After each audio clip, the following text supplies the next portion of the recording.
और 11 बज चुके हैं, तकरीबन 3 घंटे, पूरा 3 घंटा बीत चुका है। जनादेश का इंतजार पूरा देश कर रहा है, काउंटिंग चल रही है और 3 घंटे बाद जो रुझान है उस पर मैं आपको बता दूं कि एनडीए टैली पर खड़ा हुआ नजर आ रहा है 290 सीटों पर आगे और इंडिया गठबंधन 230 सीटों पर आगे। हालांकि सुबह जब काउंटिंग होनी शुरू हुई थी पोस्टल बैलेट के बाद तो ये टैली थोड़ी सी अलग थी, थोड़ी डिफरेंट थी, लेकिन अब 3 घंटे बाद जब 542 सीटों पर रुझान आ रहे हैं तो 290 पर एनडीए और 230 पर इंडिया और बाकी पार्टियां फिलहाल 20 सीटों पर बढ़त बनाए हुए नजर आ रही हैं। और कुल मिलाकर जो रुझान है उनमें बहुत सारे राज्यों के रुझान चौंकाने वाले हैं। राजीव, आप यूपी की, उत्तर प्रदेश की बात कर रहे थे, मैं शुरुआत आप ही से कर लेती हूँ। एक जानकारी दे दूं आपको।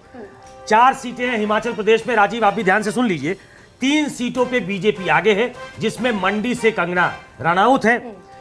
हिमाचल प्रदेश की जो हमीरपुर सीट है वहां से अनुराग ठाकुर आगे है। आनंद शर्मा कांगड़ा से पीछे चल रहे हैं, लेकिन शिमला से सुरेश कश्यप जो है वो करीब 28,000 वोटों से आगे चल रहे हैं। 3-1। तो हिमाचल भी उन राज्यों में शुमार है जहां पर बीजेपी ने पिछली दफा यानी कि 2019 में क्लीन स्वीप किया था। और हैदराबाद से ओवैसी ने 75,000 वोटों की लीड बना ली है। और माधवी लता ने हालांकि बड़ी मजबूती के साथ चुनाव लड़ा असदुद्दीन ओवैसी के साथ हैदराबाद में, तेलंगाना में, लेकिन फिलहाल के जो रुझान है उसमें असदुद्दीन ओवैसी आगे निकलते हुए, जैसा कि सुकेश कह रहे हैं, 75,000 वोटों से। मैं राजीव वापस आप पर आ रही हूँ। उत्तर प्रदेश की अगर मैं बात करूं तो उत्तर प्रदेश निश्चित तौर पर कहा ही जाता है कि भाई सत्ता का जो एक तरीके से कॉरिडोर है वो उत्तर प्रदेश से गुजरता है। तो अभी की जो स्थितियां हैं वो बेहद मुफीद इंडिया गठबंधन के लिए दिख रही है क्या, या फिर इसमें कुछ उलटफेर की संभावना? देखिए, अगर आप देखेंगी इस वक्त सिर्फ 35 सीटों पर एनडीए आगे उत्तर प्रदेश में, 45 सीटों पर इंडिया गठबंधन आगे इलेक्शन कमीशन की वेबसाइट के हिसाब से, और 7 सीटों पर कांग्रेस पार्टी आगे चल रही है। बड़ा सरप्राइजिंगली उत्तर प्रदेश लंबे वक्त बाद,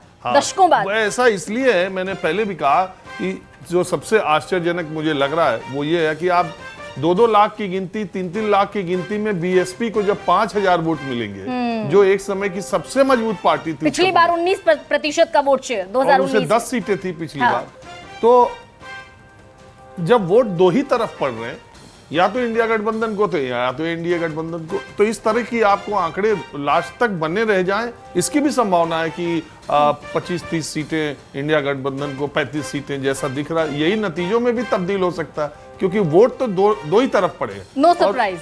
और वो जो इंपॉर्टेंट बात ये है कि बीजेपी की 4 सीटों पे जो लीड है, नोएडा, लखनऊ, बनारस और गाजियाबाद, 4-5 इन सीटों को छोड़ के बीजेपी की जो लीड है वो उतनी नहीं है जितनी इंडिया गठबंधन वालों की लीड दिखाई दे रही है। तो ये बड़ा बहुत कमाल का, सरप्राइजिंग कह लीजिए, आश्चर्यजनक कह लीजिए, जो दर्शकों को समझ आए वो दर्शक अपने हिसाब से शब्द चुन सकते हैं। लेकिन उत्तर प्रदेश एक बड़ा उलटफेर अगर करता है तो यकीनन ये रिफ्लेक्ट होगा ओवरऑल 542 की टैली पे। और मैं अपने